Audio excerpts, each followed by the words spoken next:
এই দুনিয়াতে আমরা যারা রাসূলকে ভালোবেসেছি, রাসূলকে অনুসরণ করেছি, আমরা বলবো আমাদের নবীর নাম হচ্ছে মুহাম্মদ সাল্লাল্লাহু। এই তিনটা প্রশ্ন যারা দিতে পারবে তাদের জন্য জান্নাতটাকে বাড়ি বানিয়ে দিবেন কে?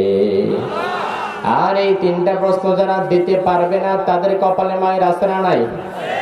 আমার ভাইরা, এই যে প্রশ্ন করা হবে, প্রশ্ন শিখিয়ে দিলাম, উত্তরও শিখিয়ে দিলাম। এখন আপনি নামাজ রোজা ইসলামের আর দরকার নাই। মৃত্যুবরণ করলে প্রশ্ন করলে তো জবাব দিতেই পারবেন, কারণ প্রশ্ন উত্তর তো জেনেই ফেলেছেন। এত সহজ না। ফেরেশতা তো প্রশ্ন করবে আরবিতে, আপনার ভাষা তো বাংলা। আর অন্যদিকে আবু জাহেল আবু লাহাবের ভাষাই তো ছিল আরবি। তাদের ভাষা আরবি হওয়ার পরেও তো তারা জবাব দিতে পারবে না। আর আপনার ভাষা বাংলা, তারপরে আপনি জবাব দিবেন কিভাবে? মুহাদ্দিসিনে কেরাম এই হাদিসের ব্যাখ্যায় বলেছেন, শুধু প্রশ্নের উত্তর মুখস্থ করে কবরে গেলে হবে না, বরং এই প্রশ্নের উত্তরের সপক্ষে দুনিয়াতে আপনাকে কাজও করে যেতে হবে। এই কাজটা যদি না করেন, আপনি ইসলামের কথা মৃত্যুর পরে বলতে পারবেন না। এই দুনিয়াতে আপনি যদি ইসলামের পক্ষে না থাকেন, আপনি যদি বলেন রাষ্ট্র ধর্ম থেকে আপনি ইসলামকে তুলে দেবেন, উঠিয়ে দেবেন, আপনি যদি ইসলামকে ভালো না বাসেন, তাহলে মৃত্যুর পরে আপনার জবান থেকে ইসলামের কথা বের হবে না। এই জন্য দল বুঝি না, নেতা বুঝি না, অন্যান্য কোন মতবাদ বুঝি না। ইসলাম যেইখানে আমরা সেইখানে, কোরআন যেইখানে আমরা সেইখানে। আমার দল, আমার নেতা, আমার খেতা যদি ইসলামের বিরুদ্ধে যায়, ওই দল ওই নেতারে তালাক দিয়ে ইসলামের পক্ষে থাকা লাগবে।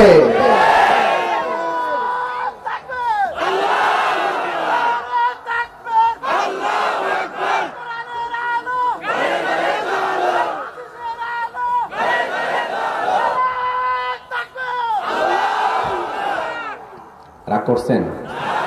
আসলে প্রচন্ড ঠান্ডা পড়ছে তো আপনাদেরকে একটু গরম করলাম, কারণ আপনাদের বাসায় রুটি বানায় না? কমিশন আছে, আপনি বলেন। আচ্ছা, রুটি যেটারে বানায়, যেটার উপর, ওটারে কি বলবেন? আপনি কি বলবেন? তাওয়া। আচ্ছা, ওই তাওয়ার মধ্যে যে রুটি বানানোর সময় তাওয়াটা কি ঠান্ডা হয় নাকি গরম হয়? যদি ঠান্ডা অবস্থায় রুটি দেন, রুটি হবে ওই আটার মতোই থাকবে। এজন্য যে ঠান্ডা পড়ছে, নাকি আমি চশমা দিয়ে বেশি দেখতেছি বুঝতেছেন, আমার চশমাগুলো সব ঘোলা ঘোলা লাগতেছে। আসলেই ঘোলা নাকি বাহিরটা? কুয়াশাচ্ছন্ন একটু কেমন যেন ঘোলা ঘোলা মনে হচ্ছে। আর অল্প কয়েক মিনিট, সর্বোচ্চ 1 ঘন্টা আমরা সহ্য করতে পারবো না? আল্লাহর কোরআনের জন্য এই ঠান্ডা সহ্য করতে পারবো না? আল্লাহর হাবিব বলেন, এই দুনিয়াতে যারা ঠান্ডা এবং গরমকে আল্লাহর জন্য সহ্য করে নিবে, রব্বুল আলামিন কিয়ামতের ময়দানে জাহান্নামের গরম থেকে তাদেরকে বাঁচিয়ে দিবে। এই জন্য এই দুনিয়াতে কোরআনের পক্ষে আছি না নাই? ইসলামের পক্ষে আছি না নাই? তাফসীর মাহফিলের পক্ষে আছি না নাই? কারা কারা পক্ষে নাই হাত তোলেন। এই আস্তে,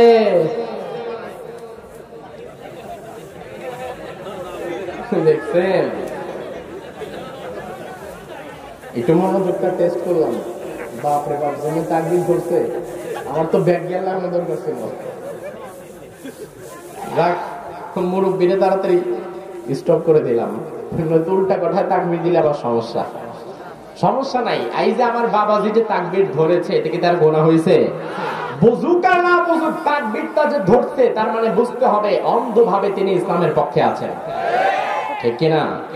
আমাদেরকে ধর্মান্ধ বলো, আসলেই আমরা ধর্মান্ধ, কারণ আমার কোরআন যা বলেছে আমি অন্ধভাবে তা বিশ্বাস করি। আমি কোনো যুক্তি চাই না, প্রমাণ চাই না। আমার কোরআন যা বলেছে, আমার হাদিস যা বলেছে, আমার রাসূল যা বলেছে, এর বাইরে কোনো কথার 2 পয়সার দাম আমার কাছে নাই। আমরা আজকে অল্প সময় কোরআন কারীমের বিষয় ভিত্তিক একটি সূরা থেকে কিছু কথা বলবো। আপনারা সরাসরি অথবা ইউটিউব, ইন্টারনেটে যারা আমার আলোচনা শুনেছেন তারা জানেন যে আমি বিষয় ভিত্তিক কথা বলতে পছন্দ করি। আলহামদুলিল্লাহ, আমার প্রিয় ভাই, আমার আগে যিনি কথা বলেছে, আমার প্রিয় বন্ধুবর এবং বড় ভাই আব্দুল কুদ্দুস সিদ্দিকী, বিশিষ্ট ইসলামী চিন্তাবিদ, প্রখ্যাত ওয়াইজ, আপনাদের বেলকুচি এবং সিরাজগঞ্জে তার বহুল আগমন। সারা বাংলাদেশে আলহামদুলিল্লাহ তিনি কোরআনের কথা বলে, তবে আপনাদের সিরাজগঞ্জে এত বেশি এসেছে, বিশেষ করে বেলকুচিতে, কেমন জানে এখন তিনি বেলকুচির নিজের সন্তানের মতো হয়ে গেছে। এই জন্য বেলকুচির মানুষ আপনারা তার ওয়াজ খুব একটা মূল্যায়ন করেন না, এটা আমার খারাপ লাগলো। চিন্তা করেন, ঘরের ছেলে তো আরে ভাই, আপনাদের ঘরের ছেলেকে যে আল্লাহ তাআলা কত উপরে উঠিয়ে নিয়ে গেছে এটা আপনারাও জানেন না। এই জন্য মানুষকে মূল্যায়ন করবেন। আমার প্রিয় ভাই, আমি তো শুনছিলাম বসে বসে, তিনি চমৎকার কোরআন এবং সুন্নাহ থেকে সমকালীন অনেক প্রসঙ্গকে টেনে এনে কোট করে সুন্দর কথা বলেছেন। আল্লাহ তাআলা আমার প্রিয় কলিজার টুকরো ভাইয়ের ইলমে, তার আমলে, তার হায়াতে বারাকাহ দান করুক, বলেন আমিন। আমরা আজকে যে সূরাটি থেকে কথা বলবো সেই সূরাটির নাম হচ্ছে সূরাতুল বাকারা। সূরাতুল, আচ্ছা বলেন তো বাকারা মানে কি? তাও জানেন? মাশাআল্লাহ, শেরনগরের মানুষের দেখি বেশ এনাফ পরিমাণ ইসলামিক নলেজ আছে। আসুন আমরা সূরা বাকারা থেকে আলোচনা শুরু করার পূর্বে একটাবার আউযু বিল্লাহি এবং বিসমিল্লাহটা পড়ে নিই।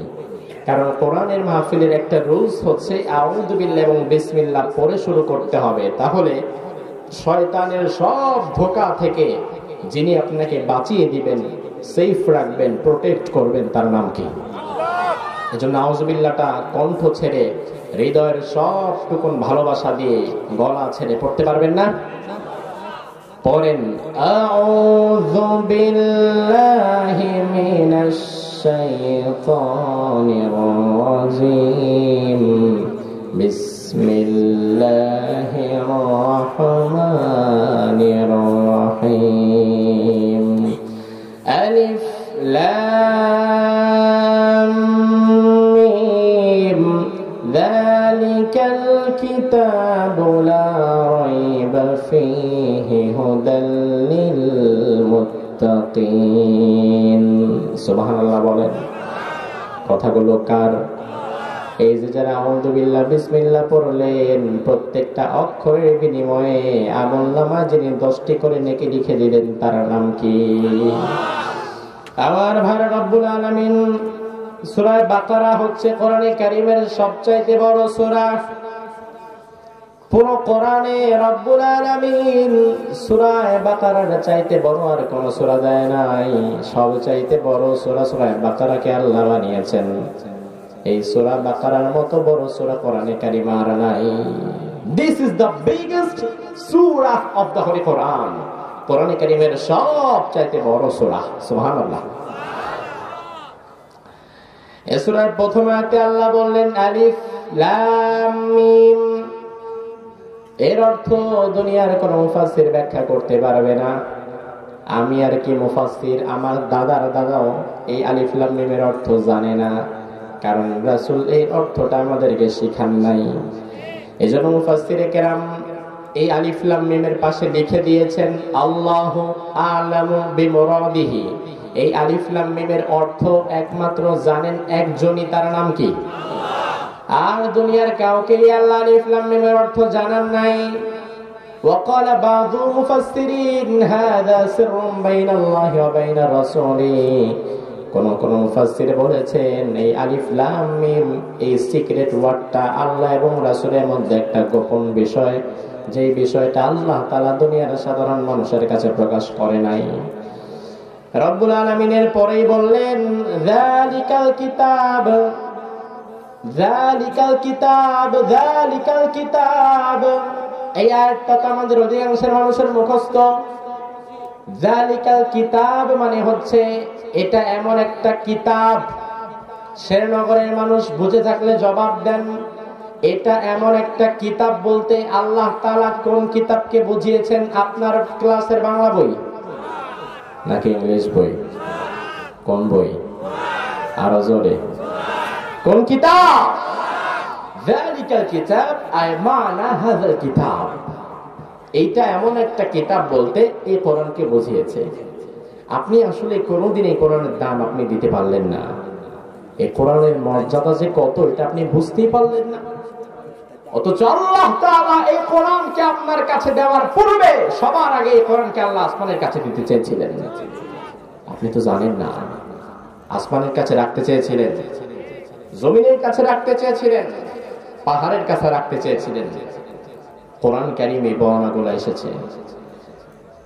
রব্বুল আলামিন বলেন ইন্না রাবনাল আমানাতা আলাস সামাওয়াতি ওয়াল আরদি ওয়াল জিবাল ফাআবাইনা আন ইয়াহমিলনাহা وأشفقن منها وحملها الإنسان إنه كان ظلوما جهولا।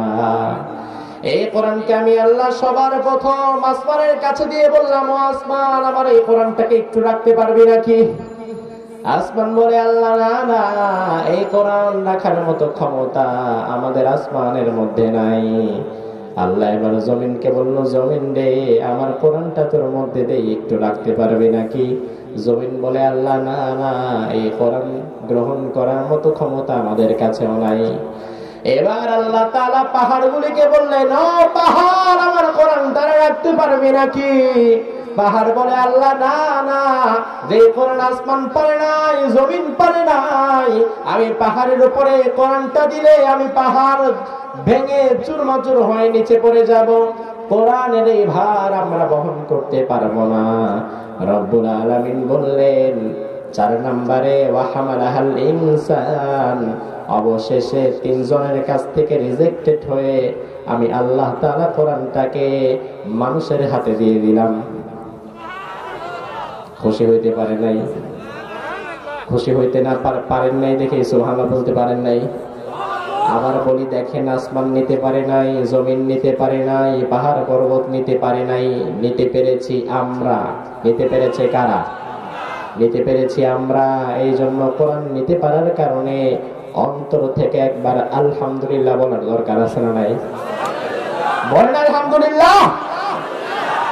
আমরা পেরেছি, কিন্তু পরের অংশে আল্লাহ তাআলা খুব কষ্ট নিয়ে, ব্যথা নিয়ে, খুব আফসোস করে একটা কথা বললেন, আহারে, ওয়া হামালাহাল ইনসান, ঠিক আছে, মানুষকে কোরআন দিলাম, মানুষ কোরআন নিল, ঠিক আছে, কিন্তু ইন্নাহু কানা যালুমান জাহুলা, আমার এই মানুষগুলা কোরআন নেওয়ার পরে তারা কোরআনের সাথে জুলুম করে ফেলল, তারা কোরআনের মর্যাদা দিতে পারল না।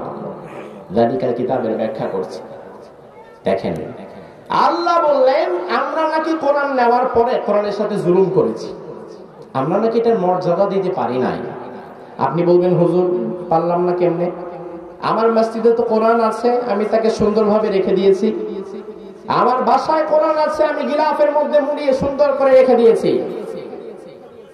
উঁচু স্থানে আছে, গিলাফ দিয়ে পেঁচিয়ে রেখেছি, তো আমি মর্যাদা দিতে পারি নাই কোথায়? আমি কিসের জুলুম করলাম? আসলে আপনি তো জুলুম বুঝেনি নাই। আগে আপনাকে তো জুলুমটা বুঝতে হবে, জুলুম কাকে বলে, তাইলে না বুঝবেন যে আপনি আসলে কিভাবে জুলুম করেছেন। জুলুম হচ্ছে, মুফাসসিরিনে কেরাম জুলুমের ব্যাখ্যা করেছেন, ওয়াদউ শাইই ইলা গায়রি মাহাল্লিহি। লক্ষ্য করে শুনেন, আল্লাহ যে বললেন আপনি কোরআনের সাথে জুলুম করেছেন, কিভাবে করেছেন শুনেন। মুফাসসিরিনে কেরাম বলেন, ওয়াদউ শাইই ইলা গায়রি মাহাল্লিহি, জুলুম বলা হয় একটা জিনিসকে তার নির্দিষ্ট স্থান থেকে সরিয়ে অন্য একটা স্থানে রাখার নামই জুলুম বলে। অর্থাৎ তার উপযুক্ত স্থান থেকে সরিয়ে অনুপযুক্ত, যেখানে থাকার সে যোগ্য না, সেখানে জোর করে রাখাটাকে জুলুম বলে। আরো সহজ করে বোঝাই, এই যে আমার মাথায়, এটা আপনারা কি দেখছেন? কথা হয় না, আরো জোর কোন? এই টুপিটা থাকার দরকার মূলত কোথায়? মাথায়। এখন আমার শক্তি আছে, ক্ষমতা আছে, আমি টুপিটা খুলে পায়ের নিচে দিয়ে দিলাম, এটা টুপির ক্ষেত্রে জুলুম, কারণ টুপিটা মাথা থাকার জায়গার কথা মাথায়, ওখান থেকে জোর করে পায়ের নিচে দিয়েছি যেখানে থাকার টুপি যোগ্য না, এটা টুপির ক্ষেত্রে জুলুম। এই যে হাতে এটা ঘড়ি, থাকার দরকার হাতে, আমার শক্তি আছে, ক্ষমতা আছে, আমি আমার ক্ষমতার শক্তিটাকে কাজে লাগিয়ে ঘড়িটাকে খুলে পায়ের মধ্যে পড়লাম, এটা ঘড়ির ক্ষেত্রে জুলুম, কারণ ঘড়িটা তার উপযুক্ত স্থান হারিয়েছে। ঠিক না? কথা বুঝতেছেন? বোঝাতে পারছি? তাহলে সামনে আগানো যাবে। কারণ শ্রোতা যদি না বোঝে তাহলে বক্তা সামনে আগাতে পারবে না। কারণ আমাদের ওয়াজ তো মুখস্থ না, আমাদের ওয়াজ তো আপনারা কিছু বলবেন, আমরা কিছু বলবো, দুই পক্ষের কথা যখন মিলে তখন ওয়াজ হয় মজার। আর এক পক্ষের কথা বলে আরেক পক্ষ ঘুমায়, ওটা ওয়াজ না, ওটা আওয়াজ। ওই আওয়াজ আমি পারি না, এই জন্য আমার শ্রোতাদের স্টাইল ভিন্ন। আমি কথা বললে আমার শ্রোতারাও কথা বলবে, বরং শ্রোতারা চাইলে আমার চারো 2 লাইন বেশি বলবে। দেখেন, টুপিকে তার মাথা থেকে নিচে রেখে দিয়ে টুপির ক্ষেত্রে জুলুম, ঘড়িকে হাত থেকে খুলে পায়ে পড়লে এটা ঘড়ির ক্ষেত্রে জুলুম, কারণ উপযুক্ত স্থান হারিয়ে ফেলেছে সে। একই ভাবে যারা কোরআনের কথা বলে, যারা ইসলামের কথা বলে, যারা রাসূলের কথা বলে, যারা সুন্নাহর কথা বলে, যারা আল্লাহর জমিনে আল্লাহর কোরআনের প্রচারক, তারা দেশ হতে দেশ দেশান্তরে গোটা পৃথিবী তারা চষে বেড়াবে। বাংলাদেশের প্রত্যেকটি জেলায়, প্রত্যেকটি থানায়, প্রত্যেকটা গ্রাম, প্রত্যেকটা ইউনিয়ন, প্রত্যেকটা পাড়া মহল্লায় আল্লাহর কোরআন বুকে নিয়ে তারা বীরের মতো, সিংহের মতো ছুটে বেড়াবে। তাদেরকে যদি ময়দানে থাকতে না দিয়ে সুতার মামলা দিয়ে ভেতরে রাখা হয়, আল্লাহর কোরআনের সাথে জুলুম হয়ে যায়। এই জুলুম আমরা করি নাই, করি নাই, করেন নাই। আল্লাহ যে বললেন ইন্নাহু কানা যালুমান জাহুলা, এই মানুষ আমার কোরআনের সাথে জুলুম করেছে। এই জুলুমের মধ্যে আমরা আছি না নাই? আমার ভাইরা, আপনি বলবেন হুজুর আমরা জুলুম করলাম কোথায়? আমরা তো কোরআনটাকে আমাদের তাকের মধ্যে গিলাফ দিয়ে পেঁচায় রাখি। আমরা তো কোরআনটাকে মসজিদের খোপের মধ্যে ভরে রাখি। আমি বলবো ভাই, তুমি যে কোরআনটাকে ঘরে তাকের উপরে উঠায় রাখো গিলাফ দিয়ে বেঁধে, এটাই জুলুম। কারণ কোরআন তোমার ঘরে তাকের উপরে বসে থাকার জন্য আসে নাই, বরং কোরআন যেমন তোমার মসজিদে এসেছে একই ভাবে কোরআন তোমার সমাজেও আসবে। কোরআন তোমার সমাজে আসা লাগবে। কোরআন শুধু তোমার ঘরে, তোমার বেডরুমে থাকবে না। কোরআন তোমার ঘরে যেমন থাকবে, তোমার মসজিদে যেমন থাকবে, তোমার সমাজে থাকবে, তোমার গ্রামে থাকবে, তোমার ইউনিয়নে থাকবে। একই ভাবে কোরআন তোমার পার্লামেন্টে ঢুকে যাবে। তোমার পার্লামেন্টের প্রত্যেকটা আইন আল্লাহর কোরআন দিয়ে বিচার ফায়সালা করতে হবে। এখন কোরআনের যেই কাজ, ওই কাজ থেকে সরিয়ে যদি রাখা হয়, ওটাই তো কোরআনের জন্য জুলুম।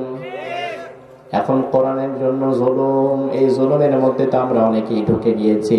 এই জুলুম থেকে যেন আল্লাহ তাআলা আমাদেরকে বাঁচিয়ে দেয়, বলেন আমিন। আরো জোরে বলেন। আল্লাহ বললেন যালিকাল কিতাব, এমন একটা কিতাব। কেমন কিতাব? লা রাইবা ফীহি, there is no doubt in it, a guidance to those who are al-muttaqun। এমন একটা কিতাব যার মধ্যে ভুল তো দূরের কথা, কোনো সন্দেহই নাই। দেখেন, ভুল তো নাই, উপরন্তু কোন সন্দেহ আল্লাহর কোরআনের মধ্যে ভুল আছে, সন্দেহ। আমার ভাইরা, আপনারা বুঝে থাকলে জবাব দিবেন। এই যে 2022 শুরু হয়ে গিয়েছে, এই সময়টাকে বলা হয় বিজ্ঞানের চরম উৎকর্ষতার যুগ। আধুনিক বিজ্ঞান অনেক বেশি এগিয়ে গিয়েছে, তথ্য প্রযুক্তি অনেক বেশি ডেভেলপ হয়ে গিয়েছে। বিজ্ঞান আগাতে আগাতে এখন শুধু দুনিয়ায় নয়, বিজ্ঞান এখন মঙ্গল গ্রহে পৌঁছে গিয়েছে। শুধু মঙ্গল গ্রহে নয়, বিজ্ঞানীরা এত আপডেট হয়েছে, আমেরিকার নাসায় বসে, নাসার গবেষণাগারে বসে এই বিজ্ঞানীরা কম্পিউটারের মাধ্যমে ছোট ছোট গাড়ি বানিয়ে মহাকাশ অভিযানে পাঠায়, ছোট ছোট নভোযান বানিয়ে তারা শূন্যে উড়িয়ে দেয়, চাঁদের দেশে মঙ্গল গ্রহে পাঠিয়ে দেয়। এই গাড়িগুলোর মধ্যে ডানা থাকে, ডানা দিয়ে এগুলা উড়ে উড়ে মঙ্গল গ্রহে চলে যায়। মঙ্গল গ্রহে যাওয়ার পরে নিচ দিয়ে দুইটা চাক্কা বের হয়ে আবার গাড়ির মতো হয়ে যায়। বিজ্ঞানীরা দুনিয়াতে কম্পিউটারে বসে বসে দেখে গাড়িটা কত দূরে গিয়েছে, কত দূরে আছে, সামনে আরো কতটা পথ বাকি আছে, এবং গাড়ির চারপাশে ক্যামেরা লাগানো থাকে। এই গাড়ি নামক রোবট দিয়ে বিজ্ঞানীরা মঙ্গল গ্রহের সব ছবিগুলো তুলে তুলে দুনিয়াতে পাঠিয়ে দেয়। বিজ্ঞানের তথ্য এতটা আপডেট হয়েছে, বিজ্ঞানীদের প্রযুক্তি এতটা আপডেট হয়েছে, দুনিয়াতে বসে নাসায় বসে তারা মঙ্গল গ্রহে নভোযান পাঠিয়ে দেয়।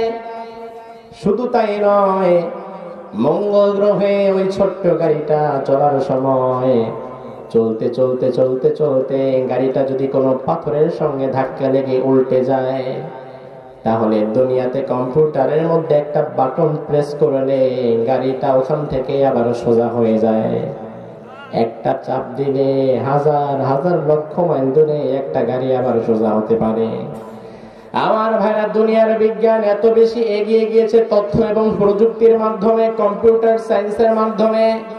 এবার আমি আপনাদেরকে বলি, এই যে নাসার বিজ্ঞানী, এই যে গবেষণা, এই যে মহাকাশ গবেষণা বিজ্ঞান, এই বিজ্ঞানীদের মধ্যে যারা আছে তারা কি মুসলমান নাকি অমুসলিম? কথা বলেন। অমুসলিম। তাদের মধ্যে খ্রিস্টান এবং ইহুদি তারাই বেশি, মুসলমান নাই। এই মুসলমানদের বিপরীতে অমুসলিমরা, তারা তথ্য প্রযুক্তি এত বেশি এগিয়ে নিয়েছে, তারা এখন মঙ্গল গ্রহে তাদের কম্পিউটারের সাহায্যে নবযান পাঠাতে পারে। যেই কম্পিউটার এত মারাত্মক সুপার পাওয়ার কম্পিউটার, আপনার কি মনে হয় না যারা প্রতিনিয়ত ইসলামের বিরুদ্ধে কথা বলে তারা কোরআনের ভুল বের করতে চেষ্টা করে নাই? অবশ্যই করেছে, অবশ্যই করেছে, অবশ্যই করেছে। তারা তাদের কম্পিউটারে হাজারবার আল্লাহর কোরআন পরীক্ষা করেছে, আল্লাহর কোরআন কি স্ক্যান করেছে, কোন ভুল ভ্রান্তি বের করতে পারে কিনা হাজারবার ট্রাই করেছে। কিন্তু আজ পর্যন্ত 2022 সাল চলছে, এই 2022 সালের আজকে জানুয়ারির 3 তারিখ, এই 3 তারিখ পর্যন্ত দুনিয়ার কোন বিজ্ঞান কি আমার আল্লাহর কোরআনের একটা ভুল বের করতে পেরেছে? কথা কম না? আজকে পারি নাই, কিন্তু আরো 4-5 বছর গেলে পারবে, 10-15 বছর গেলে পারবে। বরং আমার তো বিশ্বাস, হাজার হাজার বছর যদি চলে যায়, দুনিয়ার কোন বিজ্ঞান আল্লাহর কোরআনের একটা ভুল বের করতে পারবে না। ঠিক কি না? আমার ভাইরা, তার কারণ হচ্ছে কোরআনটা তো ইয়াহিয়া তাকির বানানো না, কোরআনটা কমিশনার সাহেবের না, কোরআনটা প্রধানমন্ত্রীর না, স্বয়ং কোরআনটা রাসূলের নিজেরও বানানো না, কোরআনটা জিবরাইলের বানানো না। কোরআনটাকে যিনি নাজিল করেছেন তার নাম কি? আর আরশে আজিমের মালিক আল্লাহ যেটা নাজিল করে, দুনিয়ার কেউ কি তার মধ্যে কোনো ভুল বের করতে পারবে নাকি? আমাদের তো বিশ্বাস আছে পারবে না। কিন্তু মক্কার কাফেররা বলল, না, এই কোরআন এটা আল্লাহ না, এটা মুহাম্মদ রাত্রিবেলা শুয়ে শুয়ে নিজে বানায় বানায় সকালবেলা আমাদের কাছে ডেলিভারি দেয়। নাউজুবিল্লাহ বলবেন না? এই কথা যখন এই বেয়াদবেরা বলল, আমার আল্লাহ বলল, এই কাফেররা, আমার রাসূল কোরআন বানায়, আমার রাসূল কোরআন বানায়, তাই তোরা বলিস? যা, চ্যালেঞ্জ ছুড়ে দিলাম, যদি আমার রাসূল কোরআন বানায় তাহলে তো তোরাও বানাতে পারবি। কারণ আমার রাসূল যে এলাকায় থাকে তোরা ওখানেই থাকিস, আমার রাসূল যে সূর্যের আলো গ্রহণ করে তোরা ওই সূর্যের আলোই গ্রহণ করিস, আমার রাসূল যেখানে থাকে তোরা ওখানেই থাকিস। আমার রাসূল যদি পারে তুইও পারবি, বানা, বানায় এবার একটা কোরআন বানা। কাফেররা তো হাজারবার চেষ্টা করেও পারে না। এবার আল্লাহ আরো সহজ করে দিলেন, ফাতু বিসূরাতিন মিন মিসলি, পুরা কোরআনের দরকার নাই, কোরআনের মতো ছোট্ট একটা সূরা বানায় নিয়ে আসো। পারবে নাকি? আমরা পারবো? আমরা তো পারবো না। দেখেন তারা কি করছে, তারা এবার বললো যে যাক, একটা ভালো একটা অফার পাইছে, ছোট্ট একটা সূরা তো, এটার ব্যাপার না। অনেক ট্রাই করতেছে, try and try and try, but তারা সাকসেসফুল হচ্ছে না, কোনোভাবেই তারা পেরে উঠতেছে না। অবশেষে ইরানের একজন লোকের সন্ধান পেল, যেই লোকের নাম ছিল ইবনে মুকাফফা। নামটা বলেন, ইবনে মুকাফফা। সে ছিল ইরানের একজন ফেমাস পোয়েট, বিখ্যাত একজন কবি। ইবনে মুকাফফার কাব্যিকতার ক্ষমতা এত বেশি ছিল, ইবনে মুকাফফা যদি তার জীবনে প্রথম কোনোদিন কোনো বিষয়কে একবার দেখে, একবার দেখার সাথে সাথে ইনস্ট্যান্ট 2-4 পৃষ্ঠার একটা কবিতা বানায় দিতে পারে, সময় লাগে না। যেমন জীবনে প্রথম যদি সে একটা মাইক দেখে, একবার দেখার সাথে সাথে মাইক নিয়ে এসে 2-4-5 পৃষ্ঠার কবিতা বানায় দেবে, সময় লাগবে না। এত মারাত্মক লেভেলের কবি। কাফেররা বলল, এইবার পাইছি, এইবার ইবনে মুকাফফার কাজে লাগাইলে আল্লাহর চ্যালেঞ্জটা আমরা মোকাবেলা করতে পারবো। পারা যাবে? পারা যাবে? এই দুনিয়াতে কোন মানুষের এমন ক্ষমতা আছে কি যে সে আল্লাহর চ্যালেঞ্জের মোকাবেলা করতে পারে না? ইবনে মুকাফফার কাছে কাফেরদের একটা প্রতিনিধি দল গেল, গিয়ে বলল, মুকাফফা ভাই, বলেন ভাই, আসছি একটা গুরুত্বপূর্ণ কাজ নিয়ে। কি কাজ? একটা কবিতা বানায় দিতে হবে। তাই নাকি? এটা কোনো ব্যাপার না, তবে কবিতা বানানোর আগে কিছু মাল পানি দিতে হবে। কত দিবেন? বলে, কি চান? ইবনে মুকাফফা বলল, আপনাদের কিসের কবিতা লাগবে? তারা এই কোরআন বের করলো, বের করে বললো, এই যে কোরআন আছে না, এই কোরআনের মধ্যে সবচেয়ে ছোট যে সূরা, এর মধ্যে একটা সূরা বানায় দেবেন। আচ্ছা, আপনারা কোরআনে কারীমের তো অনেক বড় বড় সূরা আছে, যেমন আজকের আলোচনার বিষয়বস্তুর সূরাটা অনেক বড়, আবার কিছু ছোট ছোট সূরা আছে, 2-3 আয়াতের, 3 আয়াতের মধ্যে সূরা শেষ। এই রকমের দুই একটা ছোট সূরার নাম বলেন তো। সূরা কাউসার, ইখলাস, মাশাআল্লাহ। আচ্ছা, দুইটা সূরাই নিলাম, কেউ কাউসার বলেছে, কেউ ইখলাস বলেছে। আগে একটু মজা দেই, আপনাদেরকে বুঝাই। দেখেন, কোরআনের মতো কোরআন বানানো কি জন্য সম্ভব না, আগে বুঝায় দেই। আহারে, আমার আল্লাহর কথা, আমার আল্লাহর কালাম কত যে সুন্দর। এই সূরা কাউসারের মধ্যে কত চমৎকার মিল আপনি কোনদিন লক্ষ্যই করলেন না, শুধু পড়েই গেলেন, মিলটা একটু খুঁজেও দেখলেন না। মিলটা কি? আপনি তো গ্রামারের মিল বুঝবেন না, যেটা বুঝবেন ওটা বুঝায় দিই। যেমন, ইন্না আতাইনাকাল কাউসার ফাসাল্লি লিরাব্বিকা, সবার বলতে হবে ফাসাল্লি লিরাব্বিকা ইন্না শানিআকা হুয়াল। এবার বুঝায় দেই, কাউসার, ওয়ানহার, আবতার, 3টা আয়াতের শেষ অংশ, এই শেষ অংশের শেষ অক্ষরটা একই রকম, র র র। কাউসার, ওয়ানহার, আবতার, শেষ আয়াতের শেষ অক্ষরে র আছে না নাই? 3টা আয়াতের মধ্যে র র র, কাউসার, ওয়ানহার, আবতার। কি চমৎকার মিল। আবার সূরা ইখলাস ধরেন, আমার সাথে বলবেন, কুল হুয়াল্লাহু আল্লাহুস লাম ওয়ালাম ওয়ালাম ইয়াকুল লাহু। আহারে, তাও কত মিল। আহাদ, সামাদ, ইয়ালিদ, ইউলাদ, আহাদ। প্রত্যেকটা আয়াতের শেষে দাল। সুবহানাল্লাহ কয় না? সূরা কাউসারে পেলাম প্রত্যেকটা আয়াতের শেষে র, আর সূরা ইখলাসে পেলাম প্রত্যেকটা আয়াতের শেষে দাল। অর্থেরও মিল, কাব্যিকতারও মিল। এত চমৎকার মিল আমার আল্লাহ ছাড়া দুনিয়ার কেউ করতে পারবে না। পারবে? এবার দেখেন, ইবনে মুকাফফারে এই কিতাবটা দিল, দিয়ে বলল যে এর মধ্য থেকে ছোট্ট সূরার একটা নমুনা বানায় দাও, তাইলেই হবে। আর বিনিময়ে তোমাকে এত বেশি ধন সম্পদ আমরা দেব, যা গণনা করে শেষও করতে পারবে না। তাই নাকি? কত দিবেন? বলে, 6 বস্তা দিনার দিরহাম স্বর্ণ মুদ্রা দেব। কয় বস্তা? 6 বস্তা। আপনারা পাইলে কি করতেন? আমেরিকায় গিয়ে বাড়ি করে থাকতেন। দেখেন, ইবনে মুকাফফা বলল, ভাই বিশ্বাস নাই, কারণ কাফেরের কথার কোনো ভিত্তি। কারণ কাফের সকালে বলে একটা, বিকালে বলে আরেকটা, মুখে এক, অন্তরে আরেক। আগে ফাও ফাও কাজ করায় নিবা, কাজের পরে বলবা ফাঁকা টাকা নাই, এত কাঁচা কাজ করি না। কারণ আমাদের সমাজে এমন কিছু মানুষ আছে যাদের মুখের কথার সাথে অন্তরের কথার কোনো মিল। এমন লোক আছে না নাই? আমার ভাইরা জনগণের নির্বাচনের আগে ওয়াদা দেয়, এইটা দিব সেইটা দিব, আমি ক্ষমতায় গেলে রাস্তারে পুরো কার্পেট দিয়ে, মার্বেল পাথর দিয়ে ঢালাই করে দিব। আর যাওয়ার পরে দেখা যায় মাশাআল্লাহ, রাস্তা তো ঢালাই হয় না, বরং আগে যা ছিল তাও ছাতা পাতা ওইটা শেষ। আছে না নাই? আমি ক্ষমতায় গেলে কেউ না খেয়ে থাকবা না, প্রত্যেকের ঘরে ঘরে খাবার পৌঁছায় দেব। ক্ষমতায় যাওয়ার পরে দেখে খাবার আর নাই, কেউ না খেয়ে মরবেন না, কিন্তু কি খায় মরবেন তাও কম না। অন্তত গুলি হোক অথবা ছুরি হোক, কিছু একটা খায়া মরতে হবে। একেবারে খালি পেটে মরলে আবার গ্যাস্ট্রিক হওয়ার সম্ভাবনা থাকে। কাফেরদের কথার কোনো ভিত্তি নাই, কিন্তু যারা মুমিন, যারা রাসূলের উম্মত, তাদের জবান এক জবান। কাফের এক মুখে হাজার কথা বলে, কিন্তু মুমিনের এক মুখে একটাই কথা চলে। এই এক কথার উপরে থাকতে যে যদি মুমিনের মৃত্যু চলে আসে, তবু মুমিন মৃত্যুকেই বেছে নেয়, মুমিন নিজের কথা থেকে নড়ে যায় না। ঠিক কিনা?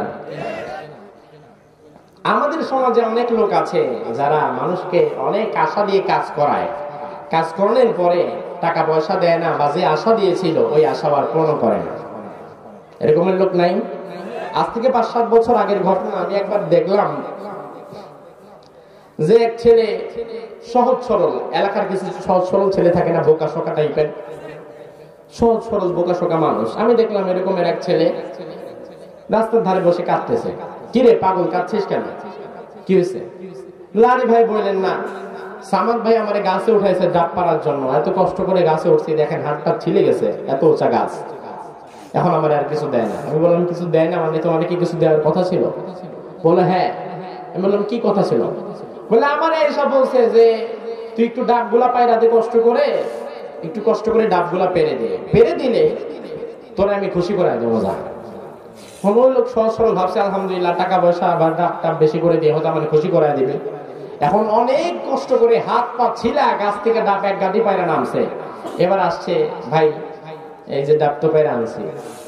এবার সামাদ সাহেব যে তার গাছ উড়াইছে, সে তার বগলের নিচে হাত দিয়ে কুতকুতি দিছে, ওই ছেলে দিছে হাইসা, হাসছস না? যা খুশি হয়ে গেছে, বাড়ি যা, খুশি করাই দিছে। অর্থাৎ তার মুখের কথার সাথে অন্তরের কথার মিল নাই।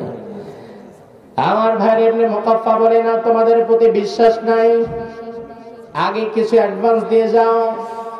বস্তা স্বর্ণ মুদ্রা ইবনে মুকাফফাকে অ্যাডভান্স দিয়ে গেলেন, আর গুনে গুনে 6 মাসের সময় দিলেন।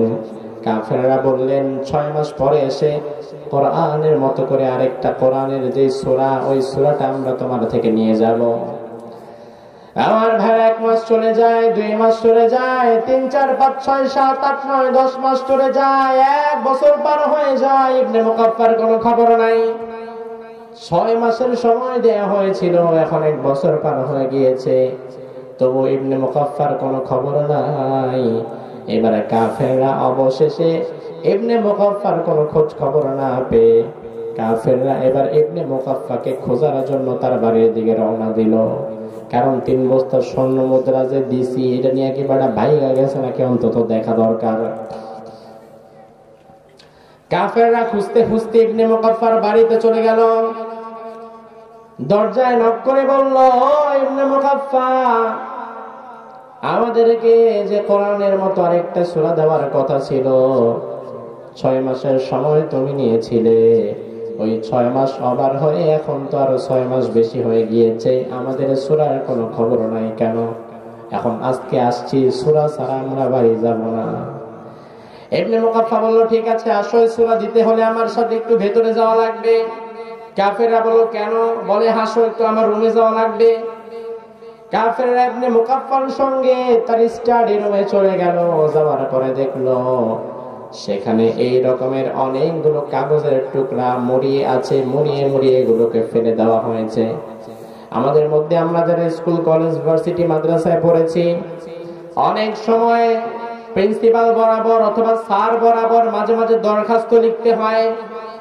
দরখাস্ত লেখার সময় কিছু বিষয় লক্ষ্য রাখতে হয়। দরখাস্তের ভাষা হতে হয় মার্জিত, শুদ্ধ, এবং দরখাস্ত লিখতে হয় কাটা ছেঁড়া ব্যতীত। যদি মধ্যখানে কোনো বানান ভুল যায়, কাটা ছেঁড়া করতে পারবেন না, বরং ওই পৃষ্ঠাটাকে ছেড়ে নতুন আরেকটা পৃষ্ঠায় দরখাস্ত লিখতে হবে, ওই পৃষ্ঠাটাকে ছেড়ে ফেলে দিতে হবে। ইবনে মুকাফফা দেখলেন, ইবনে মুকাফফা কাফেরদেরকে দেখালেন, দেখো আমার পুরো রুম এরকম কাগজের টুকরায় মুড়িয়ে পড়ে আছে। কাফেররা বলল এতগুলো টুকরা কিসের টুকরা এগুলা?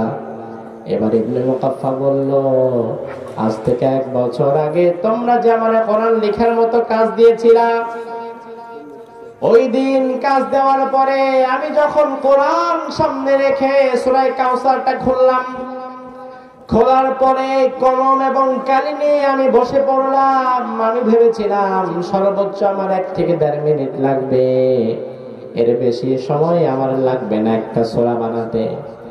কিন্তু আমি যখন কলম এবং কালি নিয়ে বসলাম, আমি লিখতে লাগলাম, বারবার লিখতে লাগলাম, মিলছিল না, ভুল হচ্ছিল।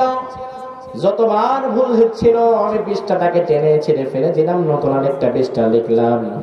এইরকম ভাবে করতে করতে আজকে 1টা বছর পার হয়ে গিয়েছে। তবে কষ্টের ব্যাপার হচ্ছে 1 বছরে হাজার হাজার কলম আমি ফুরিয়ে ফেললাম, হাজার হাজার খাতার দিস্তার পেজ ফুরিয়ে ফেললাম।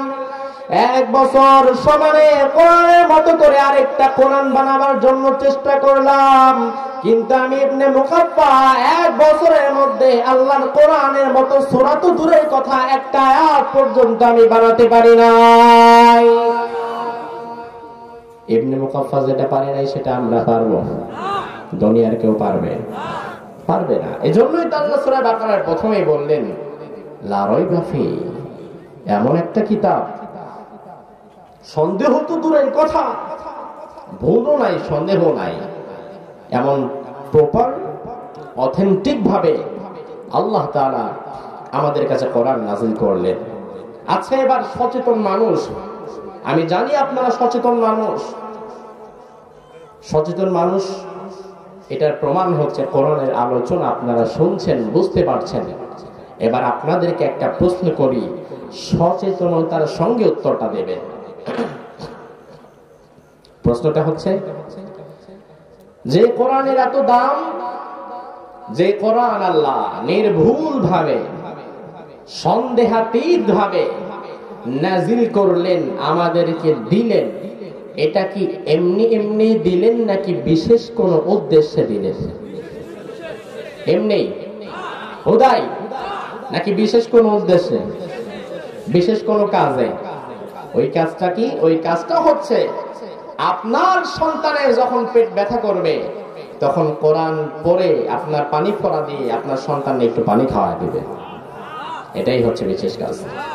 হ্যাঁ, বিশেষ কাজ হচ্ছে আপনার বাবা যখন মারা যাবে তখন আপনার বাপের কবরের সামনে গিয়ে মৌলবীরে 500 টাকা দিয়ে 1 খতম কোরআন পড়ায় দিবেন। এটাই তার কাজ। আচ্ছা, আরেকটা কাজ আছে অবশ্য, এটা হচ্ছে আপনার বাচ্চা যদি একটু জিন ভূতের ভয় পায় তাইলে অন্তত কোরআন লিখে পুটলির মধ্যে ভরে তাবিজ একটা বানায় বাচ্চার গলায় ঝোলায় দিবেন। এটা সবচেয়ে বড় কাজ। হ্যাঁ, এই যে 3টা বললাম, একটাও না। এ ব্যাপারে কি আপনারা একমত? আচ্ছা আমার ভাইরা, সচেতনতার সঙ্গে আমি উত্তরটা পেয়েছি, আলহামদুলিল্লাহ। আল্লাহ তাআলা আপনাদেরকে কোরআনের জন্য কবুল করুন, বলেন আমিন। আমার ভাইরা লক্ষ্য করেন, কোরআন আল্লাহ কেন দিলেন? পরবর্তী আয়াতে আল্লাহ বলে দিলেন, একই আয়াতের পরবর্তী অংশে বলে দিলেন কোরআন আল্লাহ কেন দিলেন। যদি আপনার প্রশ্ন হয়, কোরআন বলবে হুদাল লিল মুত্তাকিন, এই কোরআন এসেছে মুত্তাকিদেরকে হেদায়েত দেওয়ার জন্য। এই দুনিয়াতে যারা মুত্তাকি হতে চায়, যারা আল্লাহ ছাড়া কাউকে ভয় করে না, কোরআন তাদেরকে হেদায়েত দিয়ে দেয়। সুবহানাল্লাহ বলেন। আরো আস্তে কম, আরো জোরে, আমার সঙ্গে আর একটু পড়েন, হুদাল লিল মুত্তাকিন, হুদাল লিল মুত্তাকিন। এই মুত্তাকিন শব্দটা আমাদের কাছে পরিচিত, কারণ আমরা কথায় কথায় বলি যে উনি মুমিন, মুত্তাকি মানুষ। মুত্তাকি শব্দটা পরিচিত। বেলকুটির মানুষ লক্ষ্য করে শোনেন, হুদা এটার কাছে একটু পরে যাই, আগে একটু মুত্তাকিন সম্পর্কে দুটো কথা বলে দেই। বেলকুটির মানুষ লক্ষ্য করে শোনেন, ভালো করে তাফসীরটা বোঝার চেষ্টা করেন, কারণ এই সিরাজগঞ্জের মাটি, বেলকুচির মাটিটা বড় ধন্য মাটি। আমি জানি বেলকুচির মানুষ আল্লাহর কোরআনকে ভালোবাসে। এই বেলকুচির জমিনে বিশ্ববিখ্যাত মুফাসসিরে কোরআন আল্লামা দেওয়ান হোসেন সাঈদী অসংখ্যবার এসেছেন। বর্তমান প্রজন্ম হয়তো এটা জানে না, কিন্তু আপনি আপনার বাপ চাচাদেরকে জিজ্ঞেস করবেন। এই বেলকুচির মাটিতে আমি যেখানে গিয়েছিলাম 1 সপ্তাহ আগে, ওই বগুড়ার ওই মাঠে তো আমাদের আল্লামা অসংখ্যবার এসেছেন। এটা ওই জমিন, যে জমিনের মানুষেরা আল্লাহর কোরআনকে এবং কোরআনের তাফসীরকে ভালোবাসে, ঠিক না? আমার ভাইয়ের জন্য এই তাফসীরটা শোনেন মনোযোগ দিয়ে, কারণ যত গভীরে যাবেন তত নতুন নতুন তথ্য পাবেন এবং ভালো লাগবে। আমাদের সমাজের মানুষের একটা টেন্ডেন্সি হচ্ছে, তারা তাফসীরের চাইতে আশ্চর্যজনক ঘটনা শুনলে বেশি ভালো লাগে, একটু মজা পায়।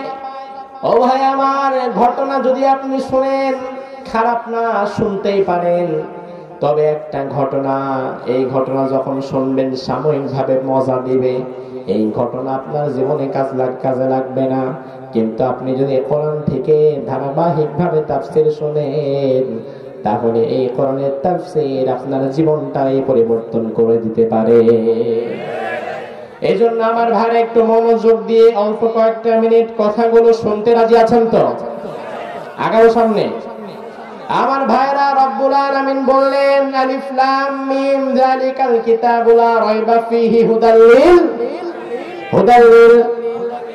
এই যে মুত্তাকিন মানে হচ্ছে মুত্তাকিন ওই ব্যক্তি যে আল্লাহ ছাড়া কাউকে ভয় করে।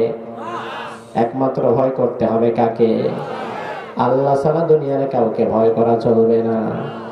আমার ভাইরা, তাকওয়ার ব্যাপারটা বড় মারাত্মক জিনিস। তাকওয়া হচ্ছে অন্তরের ব্যাপার, অন্তরের ব্যাপার। তাকওয়া দেখা যায় না, কে কতটুকু মুত্তাকি সেটা বাহির থেকে দেখলে বুঝতে পারবেন না। তাকওয়া মানে দাড়ি টুপি আর লম্বা জামা নয়, আবার তাকওয়া মানে একদম ক্লিন শেপার দাড়ি ছাড়াও নয়। আমার ভাই, আপনি যদি মনে করেন হুজুরের বড় টুপি, হুজুরের বড় দাড়ি, হুজুরের জুব্বাটা বড়, হুজুর বড় মুত্তাকি মানুষ, আর কমিশনার সাহেবের জুব্বাও নাই, টুপিও পরে না, অনেক সময় কমিশনার হয়তো মুত্তাকি না, এটা ভুল ভাববেন। তাকওয়াটা টুপি দাড়ি অথবা জুব্বার সাথে সম্পৃক্ত নয়। তার কারণ হচ্ছে, এই বাংলাদেশে আমরা দেখেছি অনেক বড় দাড়িওয়ালা, অনেক বড় টুপিওয়ালা বিদেশ থেকে পড়াশোনা করে এসেছে, অনেক বড় আলেম, কিন্তু 2-4টা পয়সা কামাবার জন্য সে বাতিল তাগুত জালিমের কাছে মাথা নত করে দিয়েছে। আবার আমরা দেখেছি বাংলাদেশে অনেক মানুষ আছে যাদের টুপি নাই বা সবসময় টুপি পরে না, বিশেষ প্রয়োজনে পরে। যাদের পরনে হয়তো আমার মতো লম্বা জামা নাই, যাদের পরনে হয়তো আমার মতো লম্বা জুব্বা নাই, বড় পাগড়ি নাই, আপনি তারে দেখে ভুল ভাববেন না বন্ধু, কারণ তাকওয়াটা অন্তরের ব্যাপার। এই বাংলাদেশে দেখা যায় অনেক সময় আল্লাহর কোরআনের জন্য রাজপথে এমন কিছু মানুষ জীবন দেয় যাদের দাড়ি থাকে না, মাথায় টুপি থাকে না, কিন্তু কোরআনের জন্য ডাক আসলে পিছন দিকে না তাকিয়ে আল্লাহর কোরআন বুকে নিয়ে তারা বুলেটের সামনে নিজের বুকটা পেতে দিতে দ্বিধাবোধ করে না। এখন তাকওয়াকে যদি আপনি শুধু দাড়ি আর টুপি মনে করেন, তাকওয়াকে যদি আপনি লম্বা দাড়ি মনে করেন, তাইলে রবীন্দ্রনাথের চাইতে বড় মুত্তাকি আর আছে কে?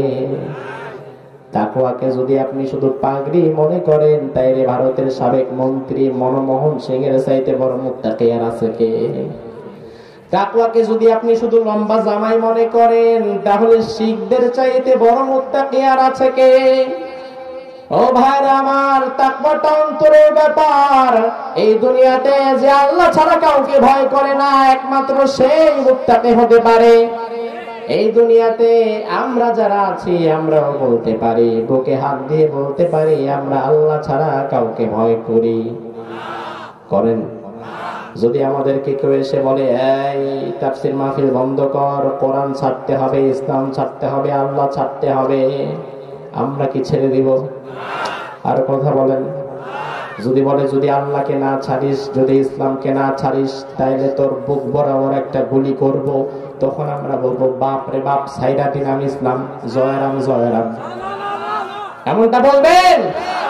এই যে আমরা যারা মাহফিলে আছি, আমরা সবাই বুকে হাত দিয়ে বলতে পারি, আমাদের রবের নাম, আমাদের রবের নাম।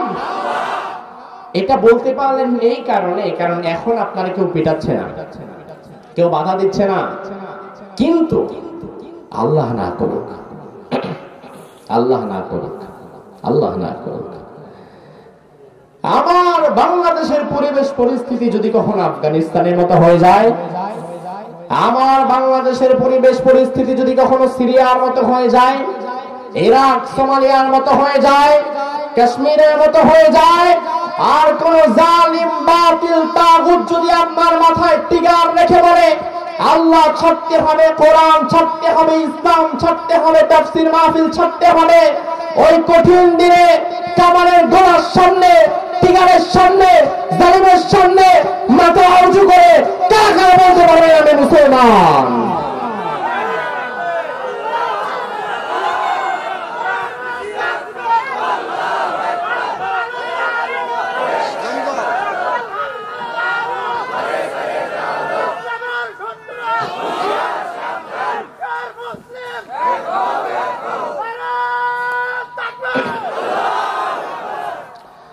আমার ভাইরা, আসলে আমরা প্রকৃতভাবে আল্লাহ ছাড়া দুনিয়ার কাউকে ভয় করি, তবে আমেরিকারে একটু একটু ভয় করি।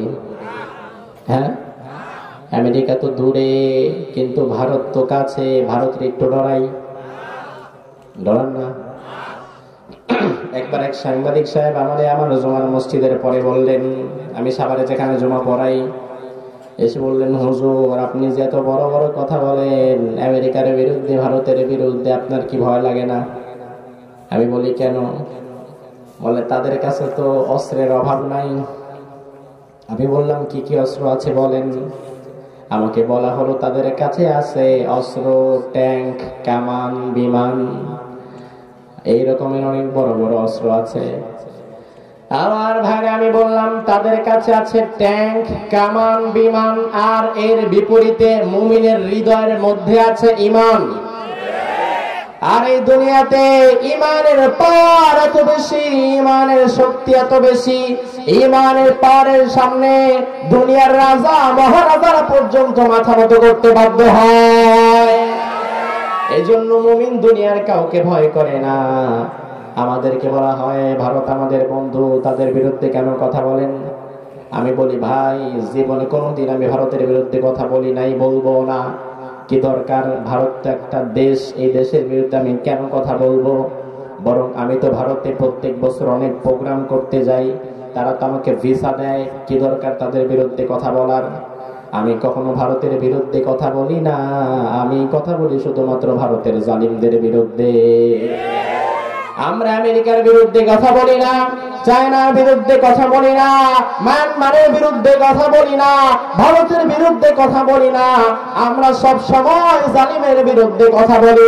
জালিম যদি মায়ানমারে থাকে তাইলে তার বিরুদ্ধে বলি, জালিম যদি ইন্ডিয়ায় থাকে তাইলে তার বিরুদ্ধে বলি, জালিম যদি আফগানিস্তানে থাকে তাইলে তার বিরুদ্ধেও বলবো, জালিম যদি আমার বাংলাদেশে থাকে তাইলে তার বিরুদ্ধে কথা বলাটাও আমার ইমানি দায়িত্ব হয়ে যায়।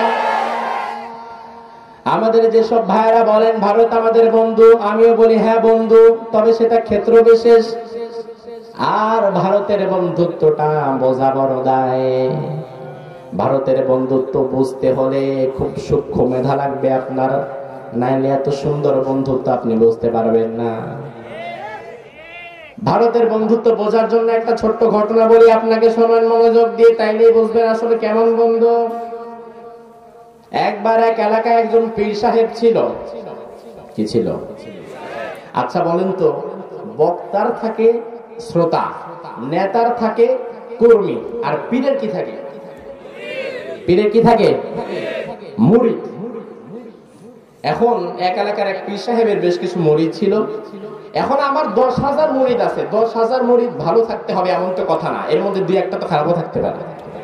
থাকতে পারে না? পারে। পীর সাহেবের একজন দুষ্ট মুরিদ যেখানে যায় পীর সাহেবের নাম বাঙ্গায়া খায়। যেমন নেতার কিছু ফালতু কর্মী আছে যেখানে আকাম কোকাম কইরা নেতার নাম বিক্রি করে চলে। নাই নাই নাই, ওই ফালতু কর্মীর জন্য বরং নেতার আরো বদনাম হয়ে যায়। এই জন্য নেতা ওই কর্মীদের দলে রাখতে চায় না। পীর সাহেবের কাছে খবর দেয়া হলো, হুজুর একজন কর্মী পাওয়া গেছে, একজন মুরিদ পাওয়া গেছে যে সব সময় দোকান থেকে বাকি নাই বিভিন্ন জায়গায়, আর টাকা চাইলে কয় আমার পীর সাহেবরে চিনস, এমন বদলা দিব জুইলা পয়রা পয়রা যাবি, আমার থেকে জীবনে কোনোদিন টাকা পয়সা চাবি না। সব জায়গায় নাম বিক্রি করে খায়। পীর সাহেব বলে তাই নাকি? এত দুষ্ট মুরিদ, এত ফালতু মুরিদ। এই মুরিদের মুরিদানির খাতা টানা হলো।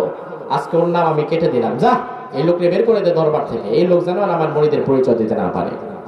বের করে দেয়া হলো। মুরিদ তার এলাকায় ফিরে গেল। বরখাস্ত হয়ে গেল। এখন পীর সাহেবের হঠাৎ একদিন শীতকালে ওই মুরিদের এলাকার পাশের এলাকায় পীর সাহেবের মাহফিলের দিন পড়লো, মাহফিলে একটা তারিখ পড়লো। তো এখন না হয় আপডেট যুগ, আমরা গাড়ি টাড়ি নিয়ে যাই, রাত্রে যাই বা রাত্রে চলে আসি। আগে তো এত আপডেট ছিল না। আজ থেকে 30-40 বছর আগের বক্তারা তারা কিন্তু আমাদের মতো প্রাইভেট কারে এসে প্রাইভেট কারে চলে যেতে পারতো না, বরং আয়সা কিন্তু রাত্রে থাকতে হইতো না, থাকতে হতো, কারণ যাওয়ার কোনো উপায় নাই। আর যে রাস্তা, এখানে তো প্রাইভেট কার তো ছিল না, ছিল হচ্ছে গরুর গাড়ি। এই গরুর গাড়ি দিয়ে কাঁচা রাস্তায় আসতো, রাত্রেবেলা ওয়াশ করে ঘুমাইতো। এখন পীর সাহেব হুজুর গাড়ি বক্সা নিয়ে রওনা দিয়েছে এলাকার দিকে। যায় আর মনে মনে ভাবে, হাই রে, ওই এলাকায় যাওয়ার আগে যে এলাকা পড়বে ওই এলাকায় তো আবার আমার ফালতু মুরিদটা থাকে। যদি আজকে চিন্তা করে পাইছি হুজুরের বাটে, কামের কাম করে দেয়, আমারই মুরিদানি খাতা থেকে বের করছো না, সাহস কত। হুজুর ভয়ে ভয়ে যাচ্ছে যেন ওই বেটার সাথে দেখা টাকা না হয়। যাচ্ছে ইল্লাল্লাহ ইল্লাল্লাহ জিকির করতে করতে যাচ্ছে। হঠাৎ সামনের দিকে সালাম দিয়েছে, আসসালামু আলাইকুম হুজুর। হুজুর তাকায় দেখে সর্বনাশ, যেখানে বাঘের ভয় রাত তোখানি হয়ে গেছে। হুজুর চিন্তা মনে মনে বলে, আরে এই বেটার থেকে পালায় চলে আসতে চাইছি, এখন এই বেটা সামনে পড়ছে, এখন তো আমার আর বাঁচার উপায় নাই। হুজুর কোনো মতে পাশ কাটিয়ে চলে যাবে। মুরিদ বলল, হুজুর আপনারা বড্ড বেশি ভালোবাসি হুজুর, এতদিন পরে আপনাকে আমার এলাকায় আমি পেলাম, খালি হাতে তো যেতে দিতে পারি না। হুজুর পায়ে ধরি, মেহেরবানি করে আপনি আমার বাড়িতে আসেন, দুটা ডাল ভাত খেয়ে যাবেন। কি করবেন? দুটো ডাল ভাত খেয়ে যাবেন, আসেন হুজুর। হুজুরকে পায়ে ধরে রিকোয়েস্ট করে হুজুরের গাড়ি বক্সা নিজের কাঁধে নিয়ে হুজুরকে বাড়ি আনলো। এনে বললো, হুজুর আপনি যাবেন কোথায়? অমুক এলাকা। আরে এটা তো আমার পাশের এলাকা। হুজুর আপনি এখন ফ্রেশ হন, একটু চা নাস্তা দিয়ে খায় ঘুমান, আমি বাজার সদাই করি, এনে সুন্দর করে রান্না বান্না করে খাইয়ে এরপরে আপনি মাগরিবের পরে রওনা হয়ে সুন্দর করে যেতে পারবেন। হুজুর বলল, শরীরটা আসলে ম্যাজ করতেছে, থাকি, একটু যাও, একটু রেস্ট করি, তুমি যাও বাজারে। পীর সাহেব হুজুর ঘুমায় গেলেন।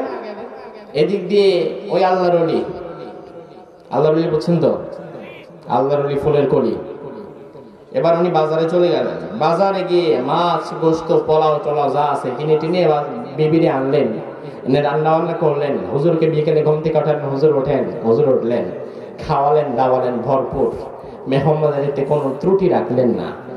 এবার বললেন যে হুজুর আপনার সেবা যত্ন তো খুব একটা করতে পারি নাই। পকেট থেকে 5,000 টাকা বের করলেন, বললেন হুজুর টাকাটা রেখেন, আপনাকে বড় ভালোবেসে দিলাম। হুজুর তো টাকা পেয়ে আলহামদুলিল্লাহ, কি মাশাআল্লাহ, কি অসাধারণ মুরিদ, খাওয়াইলো, সেবা যত্ন করলো, আবার টাকাও দিল। আর এত ভালো মুরিদটারে আমার কাছে কালারিং করলো আমার অন্য মুরিদরা, খারাপ বলে তারা দিল না। এত ভালো লোকের ব্যাপারে আমি তাকে মুরিদের থেকে নাম কেটে দিলাম, এটা তো উচিত হলো না। পীর সাহেব মনে মনে খুব আফসোস করতে লাগলেন, হারে এত ভালো একটা মুরিদকে আমি সরাই দিলাম, খাওয়ালো দাওয়ালো, আবার 5,000 টাকাও দিল। পীর সাহেব হুজুরকে বলল, হুজুর আসেন আপনাকে রাস্তা পর্যন্ত আগায় দিই। হুজুরকে রাস্তা পর্যন্ত গাড়িটা টেনে এগিয়ে দিতে এলো। গরুর গাড়ি একটা ডেকে বললো, হুজুর ওঠেন, গরুর গাড়ি ভাড়াটাও দিয়ে দিল। হুজুর সাবধানে যায় না, হুজুর এই পথে গেলে আবার দেখা হবে, হুজুর দোয়া করিয়েন। হুজুর খুব খুশি, আহারে দোয়া করলেন, আহারে আল্লাহ এমন মুরিদ তুমি আরো বেশি করে আমরা জুটায় দিও। এবার হুজুর খুব খুশি, পকেটের মধ্যে তো 5,000 টাকাও আছে। চিন্তা করলেন, আস্তে আস্তে মুরিদদের থেকে হাদিয়া নিতে নিতে মোট 40,000 টাকা জমা হয়েছিল, আর 5 মোট 45। এখন এই 5টাও পকেটের মধ্যে রেখে দেই, পকেট থেকে নিয়ে ব্যাগের মধ্যে রেখে দিই, টাকাগুলো একসাথে রাখি।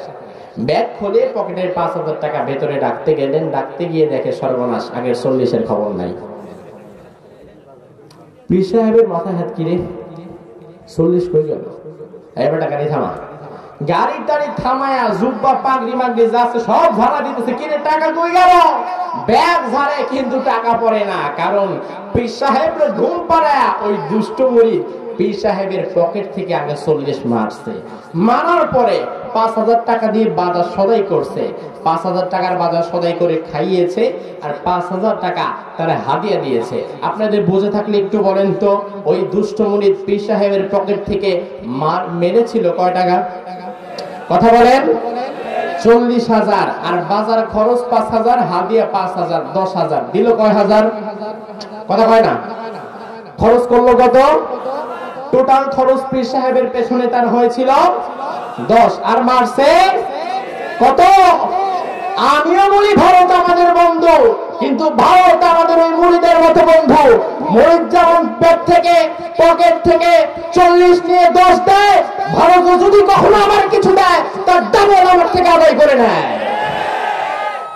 এমনি এমনি দেয় না, যা দেয় মনে রাখবেন তার ডাবলের ডাবল অন্য দিক দিয়ে বের করে নেয়। এত সহজে কিছু দেয় না। আমার ভাইরা লক্ষ্য করেন, রব্বুল আলামিন বললেন হুদাল লিল মুত্তাকিন, এই কোরআনটা আমি আল্লাহ তাআলা মুত্তাকিদের জন্য হেদায়েত বানিয়ে দিয়েছি। এইখানে আমরা যারা এসেছি আমরা সবাই তো মুত্তাকি হতে চাই। আমরা চাই যেন আল্লাহ তাআলা আমাদেরকে জান্নাত দিক। আমরা সকলে জান্নাত চাই। এই যে মাহফিলে এসেছেন আপনাদেরকে, এই মাহফিলে আসার পরে কমিশনার সাহেব যাওয়ার পথে প্রত্যেককে 100 করে টাকা দিয়ে দিবে গাড়ি ভাড়া হিসাবে। দিবে? তবে তাবারকের ব্যবস্থা আছে। আমার ভাইরা দেখেন, খিচুড়ির প্যাকেট নাই, বিরিয়ানির প্যাকেট নাই, 100 করে টাকাও নাই। আর এত হাজার হাজার মানুষ যদি কোনো রাজনৈতিক মিটিং মিছিলে ডাকতে চান, পার হেড মাথা পিছু 200 টাকা, সাথে আবার খিচুড়ির প্যাকেট। যদি গোশত কম হয় তাইলে আবার চেয়ার ভাঙ্গা ভাঙ্গি, মায়ের একটা মাড়িতে পড়ে না। কিন্তু কোরআনের বাগানে হাজার হাজার মানুষ কোরআনের আলোচনা শুনতে চলে আসে। শীতের রাতে আরামের ঘুমকে উপেক্ষা করে হাজার হাজার মানুষ যারা তাফসীর মাহফিলে আসে, টাকার জন্য না, খাবারের জন্য না, বিরিয়ানির জন্য না, দুনিয়ার কোন স্বার্থের জন্য না, তাদের স্বার্থ একটাই, তারা আল্লাহর জান্নাত চায়। আমরা চাই কি চাই না? আমরা চাই কি চাই না? এখন জান্নাত কোন পথে, কোনটা জান্নাতের পথ সেটা আপনাদেরকে চিনিয়ে দিবে হচ্ছে আল কোরআন। আল্লাহর কোরআন ছাড়া জান্নাতের পথ কেউ চেনাতে পারবে? এই যে আমি আহিয়া তাকি, আমি আপনাদেরকে জান্নাতের পথ চেনাতে পারবো? কথা বলেন। আরে ভাইরে, আমি আপনার জান্নাতের পথ কেমনে চেনাবো? আমি ঢাকা থেকে 1-150 কিলো সফর করে বেলকুচিতে আসলে কোনটা পূর্ব কোনটা পশ্চিম আমি তো সেই দিকটাই ঠিক না পাই না। নামাজ পড়ার আগে আমার জিজ্ঞেস করতে হয় এলাকার স্থানীয় কাউকে যে পশ্চিম কোনটা, এরপরে আমি নামাজটা পড়ি। 100 কিলো সফর করার পরে যে মানুষটা পশ্চিম দিক হারা ফেলে, ওই মানুষটা তোমার জান্নাতের পথ কি করে চেনাবে? এই জন্য মুসলমান ভালো করে শোনেন, জান্নাতের পথ যদি আপনি পেতে চান, সিরাতে মুস্তাকিম যদি পেতে চান, অন্য কোনো দিক না, দিকটা চেনাবে আল্লাহর কোরআন। এই জন্য যদি হেদায়েত পেতে চান, জান্নাতের পথে যেতে চান, তাহলে আল্লাহর কোরআনের পথে আসার দরকার আছে না নাই? আমার ভাইরা লক্ষ্য করেন, কোরআনে আল্লাহ বলেছেন হুদাল লিল মুত্তাকিন, কোরআন গোটা দুনিয়ার সবার জন্য হেদায়েত। আবার অন্য আয়াতে আল্লাহ বলেছেন হাযা বায়ানুল লিন্নাস, এই কোরআনটা সারা দুনিয়ার সব মানুষের জন্য বায়ান। এই কোরআনটা সকলকে হেদায়েত দিতে পারবে। সকলকে হেদায়েত দেওয়ার মতো পর্যাপ্ত পরিমাণ হেদায়েত এই কোরআনের মধ্যে আছে না নাই? কথা বলেন না, জোরে বলেন। যেমন এইখানে যদি আমরা 1000 মানুষ থাকি, সাপোজ 1000 মানুষকে হেদায়েত দিতে পারে, এই রকমের ক্ষমতা কি আল্লাহর কোরআনের মধ্যে নাই? এই গ্রামে এই বেলকুচিতে যদি 1 লক্ষ মানুষ থাকে, 1 লক্ষ মানুষকে হেদায়েতের আলো দিতে পারে, হেদায়েত ঢুকায় দিতে পারে, এই ক্ষমতা এই হেদায়েত কোরআনের মধ্যে আছে না নাই?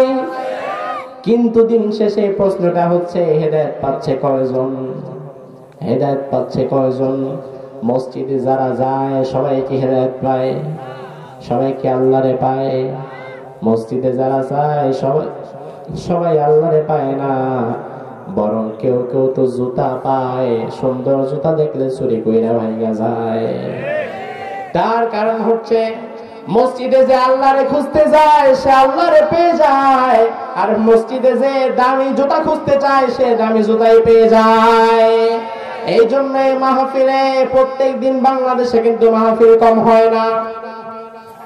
আজকে কি আপনার মনে হয় যে সিরাজগঞ্জে শুধু একটাই মাহফিল হচ্ছে? না, বাংলাদেশের 68,000 গ্রামে প্রত্যেক দিন গ্রামের মধ্যে কোন না কোন জায়গায় মাহফিল হচ্ছে, হাজার হাজার মাহফিল প্রত্যেক দিন হচ্ছে, বরং এমন অনেক গ্রাম আছে একটা গ্রামের মধ্যে 5-7টা মাহফিল হয় এক বছরে। এত মাহফিলের মধ্যে, এত শ্রোতার মধ্যে হেদায়েত কেন পাচ্ছে না মানুষ? হেদায়েত পাওয়ার সংখ্যাটা এত কম কেন? তাই মাহফিল, এই মসজিদ, এই মাদ্রাসা হেদায়েত কেন দিতে পারছে না? কোরআন কেন আমাদেরকে হেদায়েত দিতে পারছে না? প্রশ্ন একটা কিন্তু থেকেই যায়। প্রশ্নের উত্তর হচ্ছে, কোরআন নিজের থেকে জোর করে কাউরে হেদায়েত দিবে না। আল্লাহর কোরআনের হেদায়েত যে চাইবে, কোরআন তারে হেদায়েত দিবে। আর যে হেদায়েত চাইবে না, কোরআন তারে জোর করে হেদায়েত দিতেও যাবে না। এই কোরআনের হেদায়েত পেতে হলে আগে কোরআনের হেদায়েত আপনাকে চাইতে হবে। মাহফিলে আসার আগে, বাড়ি থেকে বের হওয়ার সময় আপনার মনে সংকল্প করতে হবে যে আজকে আলোচক বক্তা কোরআন থেকে যতগুলো কথা বলবে, হেদায়েতের নিয়তে প্রত্যেকটা কথা আমি শুনবো এবং মানার জন্য নিয়তে মাহফিলে আসবেন, তাহলে আপনি হেদায়েত পেয়ে যাবেন। কিন্তু আমাদের বাংলাদেশের অধিকাংশ মাহফিলগুলোতে মানুষেরা যায় বক্তার চেহারা দেখতে, বক্তার কণ্ঠটা শুনতে, বক্তা যদি পরিচিত হয় তাহলে একটা সেলফি তুলতে। এই যে আপনারা যারা এসেছেন, যদি প্রশ্ন করি ভাই, বাড়ি থেকে বের হওয়ার আগে এই চিন্তা করে কারা বের হয়েছেন যে আজকের মাহফিলে হেদায়েত পাওয়ার জন্য যাচ্ছি, হুজুরের প্রত্যেকটা কথা কোরআন থেকে যদি মিলে আমি শুনে হেদায়েতের নিয়তে আমল করব, এই হেদায়েতের মন মানসিকতা নিয়ে কয়জন এসেছেন যদি বলি, তাহলে আমার মনে হয় বেশি লোকের হাত আর উঠবে না। কারণ আমরা মাহফিলের মধ্যে ভাইরা আমার হেদায়েতের নিয়তে খুব কম মানুষে আসে। ও ভাইরা আমার, হেদায়েত পর্যাপ্ত পরিমাণে আছে, তাতে সন্দেহ নাই। তবে হেদায়েত পাওয়ার জন্য আগে আপনার হেদায়েতের মন থাকা লাগবে। যেমন বঙ্গোপসাগরে কক্সবাজারে আপনারা যারা গিয়েছেন, কক্সবাজারের সমুদ্র সৈকতের কাছে আপনারা যারা গিয়েছেন, ওই কক্সবাজার সমুদ্র সৈকতে পানি আছে না নাই? কথা বলেন, কতটুকু? আপনাদের গ্রামের পুকুরের মতো নাকি আর একটু বেশি? কথা বল না। বিলের মতো নাকি আর একটু বেশি? এত বেশি। আপনি যদি কক্সবাজারে ভ্রমণে যান আর একটা স্পিড বোট নিয়ে 5টা মিনিট যদি আপনি সামনে চলে যান, 5 মিনিট সামনে যাওয়ার পরে ডানে বামে সামনে পেছনে পানি ছাড়া আর কিছুই দেখতে পাবেন না। এত পানি, পানি আর পানি, পানি আর পানি। ও ভাইরা আমার, আপনারা আমি বুঝাই, আপনি সিরাজগঞ্জের বেলকুচি থেকে গেলেন কক্সবাজারে ঘুরতে গেলেন, আপনার মনে বড় আশা এই কক্সবাজারের বঙ্গোপসাগরের 2 লিটার নোনা পানি আমি সিরাজগঞ্জে নিয়ে যাব। নিয়ে আসা সম্ভব নাকি সম্ভব না? কথা বল না। আপনার মনে বড় আশা, আপনি 2 লিটার পানি নিয়ে যাবেন, যার কারণে একটা বোতল নিলেন। এই 2 লিটার বোতল নিয়ে যদি আপনি পানি ভরেন, আপনাকে 2 লিটার পানি দিলে কক্সবাজারের সমুদ্র সৈকতের পানি বোধহয় অনেক কমে যাবে। কমবে? যদি 10 লিটার নেন, 100 লিটার, 1000 লিটার। ও ভাই আমার, বঙ্গোপসাগরে পানির কোনো অভাব নাই, পর্যাপ্ত পরিমাণে পানি আছে। এখন আপনি যদি ওখানে পানির জন্য যান, যাওয়ার পরে এমন একটা বোতল নিয়ে গিয়েছেন যেই বোতলের মুখটা এইরকম আটকানো, খোলা হয় নাই, একদম সিলগালা আটকানো, আবার ভেতরে অন্য আরেকটা পানীয় ভরা আছে। এই পানির বোতলটা যদি আপনি সমুদ্র সৈকতে নিয়ে 5 মিনিট চুবায় রাখেন, ভেতরে কক্সবাজারের সমুদ্র সৈকতের পানি ঢুকবে? কথা বল না। ঢুকবে? ঢুকবে। যদি 1 ঘন্টা চুবায় রাখেন তাইলে ঢুকবে। 1 দিন রাখলে, 5 দিন, 10 দিন, ও ভাইরা আমার, 1 সপ্তাহ, 1 মাস, 1 বছর যদি চুবায় রাখেন তাইলেও পানি ঢুকবে না। তার কারণ হচ্ছে কক্সবাজারে পানির কোনো অভাব নাই, কিন্তু অভাব হচ্ছে আপনার নিবেন যে জায়গায়, ওখানে ওই পানি নেওয়ার আগে আপনার বোতলের মুখটা আগে খুলতে হবে, মুখটাকে উন্মুক্ত করতে হবে, আর ভেতরের আগের পানিটাকে ফেলে দিয়ে জায়গাটাকে খালি করতে হবে। জায়গাটাকে খালি করে মুখটাকে খুলে ওই সমুদ্র সৈকতে আপনি যদি এই বোতলটাকে রেখে দেন, তাহলে শুধু এই রকমের একটা বোতল না, এই রকমের হাজার হাজার বোতলে পানি দেওয়ার মতো পর্যাপ্ত পরিমাণ পানি কক্সবাজারের সমুদ্র সৈকতের মধ্যে আছে না নাই? আমার ভাইরা একইভাবে সহজ করে বোঝায় দেই, অল্প কথায় বুঝিয়ে শেষ করে দেই, কান খুলে শুনে রাখেন। প্রশ্ন হতে পারে, হুজুর এত মাহফিল হয়, এত কোরআন তেলাওয়াত হয়, এত মসজিদ থেকে আলোচনা হয়, হেদায়েত কেন হয় না? অথচ আল্লাহ তো বললেন কোরআনে হেদায়েত আছে, কিন্তু হেদায়েত কেন পায় না মানুষ? ও ভাইরা আমার, তার কারণ হচ্ছে হেদায়েত পায় না, তার কারণ হচ্ছে মানুষগুলো মূলত হেদায়েত মন থেকে চায় না। পানি আনার জন্য আগে আপনার বোতল মুখটা খুলতে হবে, ভেতরে পানি বের করে উন্মুক্ত বোতল নিয়ে যেতে হবে। একইভাবে আপনি যদি কোরআন থেকে হেদায়েত চান, যদি আপনি চান কোরআনের হেদায়েত নিয়ে আপনি জান্নাতি হবেন, তাহলে সবার আগে আপনার মনটাকেও খুলে নিতে হবে, আপনার মনের দরজাটাকে খুলতে হবে। ভেতরে যে সমস্ত হারাম জিনিস ঢুকেছে তা বের করে পাক সাফ করে জায়গাটাকে খালি করতে হবে। আজকে আমাদের সমাজের মাহফিলগুলোতে অধিকাংশ সময় শ্রোতা তার মনটাকে খুলে আসে না, হৃদয়টাকে উন্মুক্ত করে আসে না, বরং শ্রোতা চিন্তা করে আজকে যাওয়ার পরে হুজুর যতগুলো কথা আমার পক্ষে অথবা আমার দলের পক্ষে বলবে, আমি ততবার ঠিক ঠিক আর তাকবীর দিব। আর হুজুরের কোনো কথা যদি আমার দলের বিরুদ্ধে যায়, তখনই আস্তে করে মনটা খারাপ করে মাহফিল থেকে উঠে যায়। কারণ শ্রোতার চিন্তা হুজুরের কথা আমার দলের সাথে মিলতে হবে। আমার ভাইরা এই চিন্তাটাকে বাদ দিতে হবে, বরং আপনাকে চিন্তা করতে হবে হুজুর কি বলবে না বলবে জানি না, হুজুরের কথা আমার দলের সাথে, আমার নেতার সাথে, আমার নেত্রীর সাথে মিলবে কিনা তাও জানি না, তবে আমার কথা হচ্ছে হুজুরের কথা যদি আল্লাহর কোরআনের সঙ্গে মিলে, তাহলে আমি নির্দ্বিধায় উন্মুক্ত হৃদয়ে হুজুরের সব কথাগুলো গ্রহণ করে নেব। কোরআনের সাথে যদি মিলে যায় তাইলে গ্রহণ করব, আর কোরআনের সাথে যদি না মিলে এই রকমের কোন কথা আমাদের গ্রহণ করা যাবে? আরো জোরে কর। এই জন্য মাহফিলে যদি আমরা হেদায়েত পেতে চাই, তাহলে মনটাকে উজাড় করে, মনটাকে উন্মুক্ত করে হেদায়েতের মানসিকতা নিয়ে আসার দরকার আছে না নাই? আমার ভাইরা, হেদায়েত আছে, হেদায়েতের অভাব নাই, কিন্তু আপনি হেদায়েত নিতে পারছেন না, এটা আপনার মনের দোষ। যেমন সূর্য প্রত্যেক দিন সকালে ওঠে, প্রত্যেক দিন পূর্ব দিগন্তে থেকে সূর্য উদিত হয়, সূর্যের আলো তো আমরা সবাই পেয়ে যাই, কিন্তু যেই লোকটা অন্ধ, যেই লোকের চোখে আলো নাই, যেই লোকটা চোখে দেখতে পারে না, হাজারবার সূর্য উঠলেও কিন্তু সে চোখে তার আলো দেখতে পায় না, সে অন্ধকারের মধ্যেই থাকে। এই যে সূর্য ওঠার পরে অন্ধ ব্যক্তি আলো পেল না, এটা কি সূর্যের দোষ নাকি ওই লোকের চোখের দোষ? আরো জোরে কথা বলেন, সূর্যের না চোখের? একইভাবে কোরআনের কাছে হেদায়েতের কোনো অভাব নাই, আপনি হেদায়েত পাচ্ছেন না, এটা কোরআনের দোষ নয়, বরং আপনার অন্তরের দোষ। ঠিক কিনা? এই জন্য আল্লাহর কোরআনের কাছে যদি আমরা আসি, উন্মুক্ত মন নিয়ে আসবো, উন্মুক্ত হৃদয় নিয়ে আসবো, তাহলে হাজার হাজার মানুষকে হেদায়েত দেওয়ার মতো পর্যাপ্ত পরিমাণ হেদায়েত কোরআনের মধ্যে আছে না নাই? এই মাহফিলে আমরা যারা আছি, আজকে এই মাহফিলের শেষ পর্যায়ে আপনাদের থেকে আমি একটা কথা শুনতে চাই।